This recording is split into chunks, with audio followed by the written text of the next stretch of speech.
نبی پاک صلی اللہ تعالی علیہ وسلم نے ارشاد فرمایا، آسمان کے سائے کے نیچے اللہ کے سوا پوجے جانے والے معبودوں میں سے سب سے سنگین اللہ کے نزدیک وہ معبود ہے جو لوگ اپنے نفس کی خواہش کو معبود بنا کے پوجتے ہیں۔ رب کہتا ہے انہوں نے اللہ کے مقابلے میں معبود بنا لیا۔ کس کو؟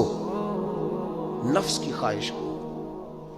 ایک طرف اللہ کا حکم ہے، ایک طرف نفس کی خواہش ہے، چلتے کس طرف ہیں؟ رب کہتا ہے انہوں نے نفس کی خواہش کو اپنا معبود بنا لیا، اللہ کا حکم نہیں مانتے۔ میں آپ سے ایک بات پوچھتا ہوں، جنازے کو بھی نماز ہی کہتے ہو نا؟ اس کا پورا نام کیا ہے؟ وہ بھی نماز ہے، اور فجر والی بھی نماز ہے۔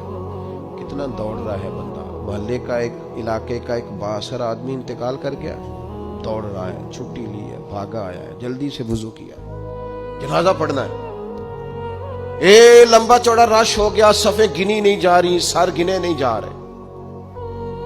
یہ کس لیے آئے؟ کہتے نماز پڑھنے ہے جنازے کی۔ اگر تو آئے ہو نماز پڑھنے تو فجر بھی نماز ہی ہے، ظہر بھی نماز ہے، عصر بھی نماز ہے، مغرب عشاء بھی۔ اگر تو نماز پڑھنے آئے ہو تو بتاؤ یہ والی چھٹی تم نے 5 نمازوں میں کیوں نہیں لی؟ اگر تو آئے ہو نماز پڑھنے تو پھر بتلاؤ یہ والا اہتمام فجر میں کیوں نہیں ہوا؟ یہ تم نماز پڑھنے نہیں آئے، یہ ہم اللہ کے حضور حاضری دینے نہیں آئے۔ یہ وہ جو سیاسی رکھ رکھاؤ ہے، یہ جو ذاتی تعلق، یہ نفس کی عبادت ہے، یہ اللہ کی عبادت نہیں ہے۔ یہ خواہش نفس کی تکمیل ہے۔ یہ رب کی عبادت، یہ تو اپنے خواہش کے پیچھے دوڑے آئے ہو۔ مجھے بتلاؤ نا۔ وہ ایک شاعر تھے، انہوں نے بات تو بڑی غلط کی، لیکن چلو بعض اوقات نصیحت کے لیے کچھ باتوں کو دہرا دینا چاہیے۔ پاکستان کے ایک معروف شاعر تھے، ان سے کسی نے کہا کہ آپ مسلمان ہیں؟ کہنے لگا آدھا مسلمان ہوں آدھا کافر ہوں۔ اور کس طرح؟ کہنے لگا اسلام کے اندر خنزیر بھی حرام ہے اور شراب بھی حرام ہے، لیکن میں خنزیر نہیں کھاتا، شراب پی لیتا ہوں، معاذ اللہ سبحان اللہ۔ کہنے لگا خنزیر سے مجھے نفرت ہے، شراب میں چھپ کے کئی کونے میں جا کے پیتا ہوں، تو آدھا مسلمان ہوا نا۔ کہ اگر تو میں دین کا حکم سمجھ کے نفرت کروں تو پھر جتنی خنزیر سے کروں اتنی شراب سے بھی کروں۔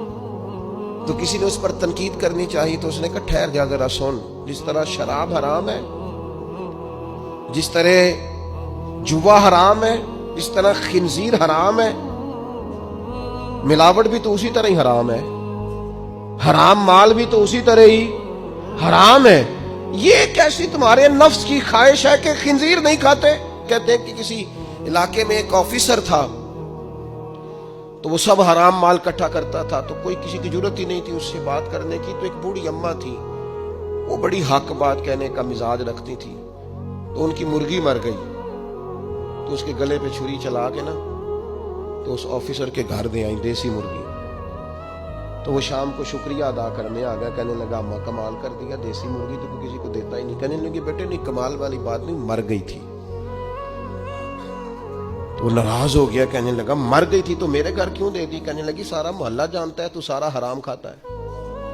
تو میں نے کہا یہ کروڑوں حرام کھا گیا تو کوئی مشکل نہیں، تو ایک مرغی سے کیا تکلیف دے گی؟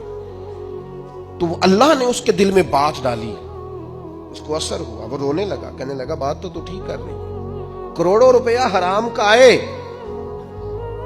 تو وہ چونکہ نفس پسند کر رہا ہے تو وہ ٹھیک ہے، اور ایک مرغی صرف چھری نہیں چل سکی، مر گئی، تو اس سے الٹی آ رہی ہے، کہہ رہی ہے کیا مطلب ہے اس کا؟ وہ ہمارے ایک دوست ہیں، وہ کہتے ہیں ہمارے زمانے میں لوگ اس طرح کے پرہیزگار ہیں کہ ایک شخص کو ایک نیا جوتا مل گیا کہیں گرا ہوا، اس نے اس کا مالک ڈھونڈنا شروع کیا۔ کسی کا نیا جوتا گر گیا سڑک پہ تو ڈھونڈتا رہا، ایک پیر تھا، ڈھونڈتا رہا، وہ کس کا ہے بھائی، کس کا ہے؟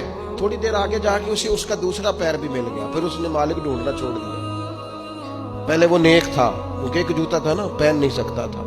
جیسے ہی اسے اتنی تکلیف کی بات ہے امت مسلمہ، نفس کی خواہش کو خدا بنا لیا، جو تیری طبیعت میں آئے۔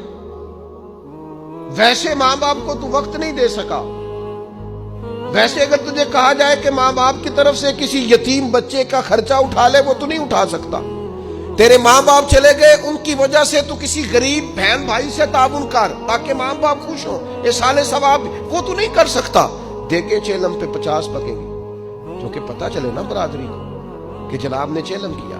یہ نفس کی خواہش کو خدا بنا لے۔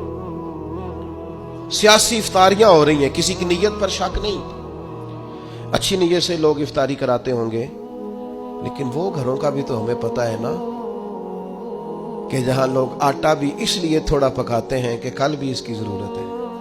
وہ محلے کے گھر نظر نہیں آتے؟ افطاری کے لیے ایک سجن بلایا جو پہلے کروڑ پتی، اور بلایا کہاں سے؟ لاہور سے، اسلام آباد سے، فیصل آباد سے، تو جو تیرے ارد گرد تھے۔ نفس کی خواہش کو خدا بنا لیا۔ بندہ مومن کی یہ شان نہیں ہے۔